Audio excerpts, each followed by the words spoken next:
O núcleo do entroncamento Vila Nova da Barquinha da Liga dos Combatentes assinalou os 106 anos após o armistício, numa cerimónia militar que decorreu junto ao Monumento aos Mortos da Primeira Grande Guerra no território barquinhense, onde houve registro para deposição de coroas de flores.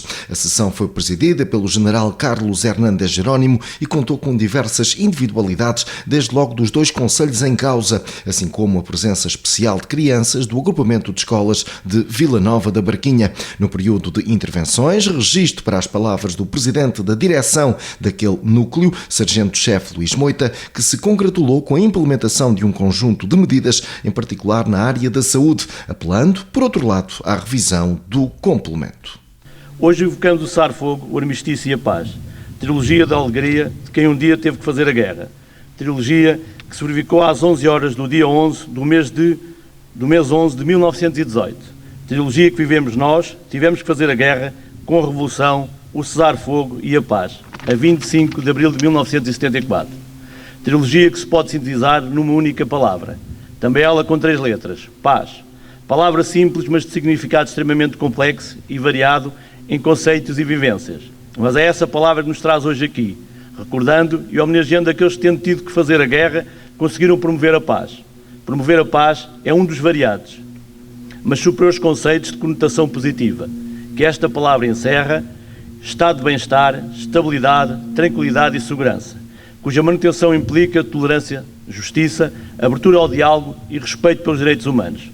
Paz é um valor que é reconhecido universalmente e se estende à sociedade, ao Estado e ao ser humano, e é mesmo o objetivo de organizações como a ONU. Segundo Mahatma Gandhi, advogado e político, não há caminho para a paz é o caminho.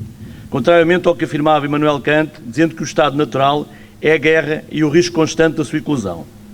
Mas talvez a escritora Eleanor Roosevelt tenha a razão ao afirmar: não basta falar de paz, o que mais importa é acreditar, trabalhar para ela.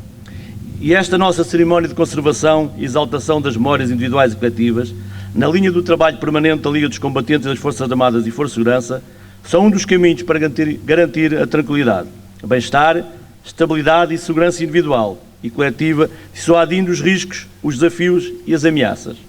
E evocamos os momentos em que a paz se tornou visível, após o fim da destruição e morte que o estado de guerra sempre provoca.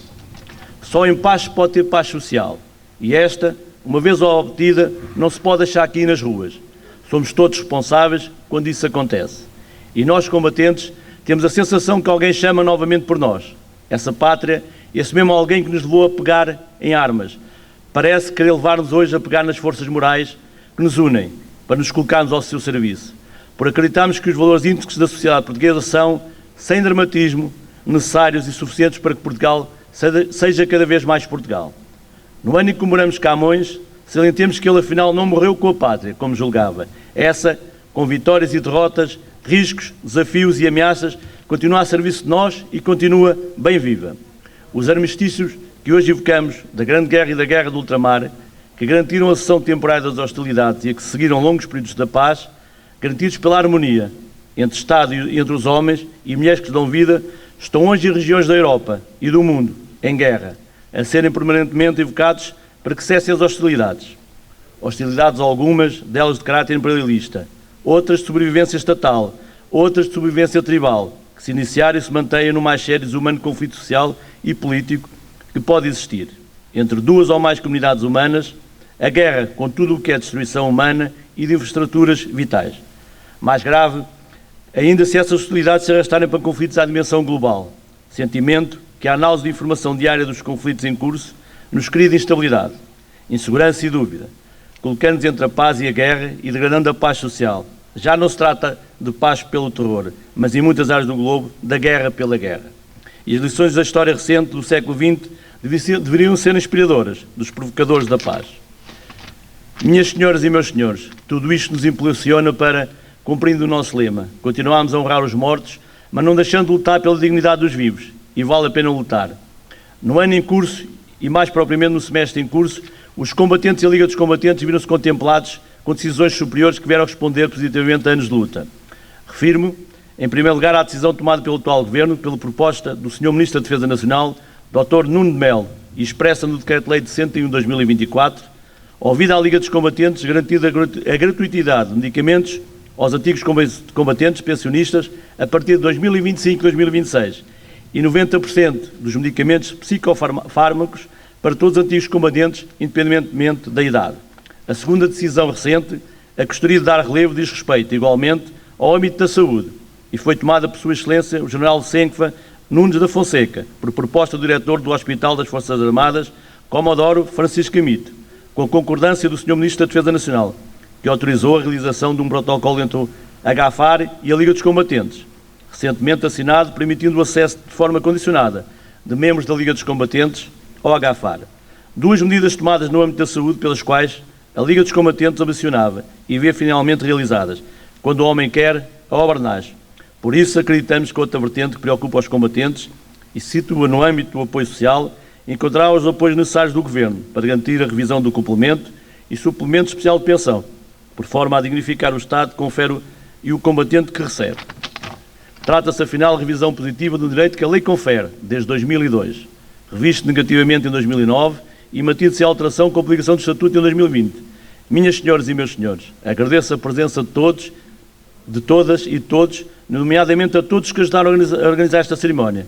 A todos os combatentes, dirijo o meu profundo apreço e reconhecimento pela sua permanente presença em todas as nossas cerimónias, transportando com galhardia e distinção o nosso símbolo, com a Cruz de Cristo e a Cruz de Guerra.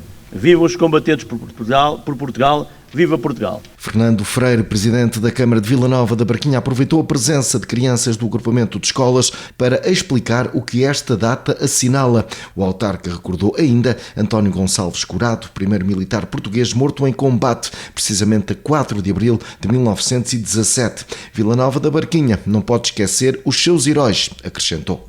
Celebramos hoje este dia, o dia do armistício, mas o que é isto para os meninos? É um acordo formal segundo o qual as partes envolvidas em conflito armado, nomeadamente também chamados de beligerantes, concordam em parar de lutar. Ou seja, deixam de combater. E às 11 horas da manhã do dia 11 de novembro de 1918, tocou o cessar-fogo nas frentes de guerra. Teve fim o primeiro conflito bélico mundial, a Primeira Guerra Mundial.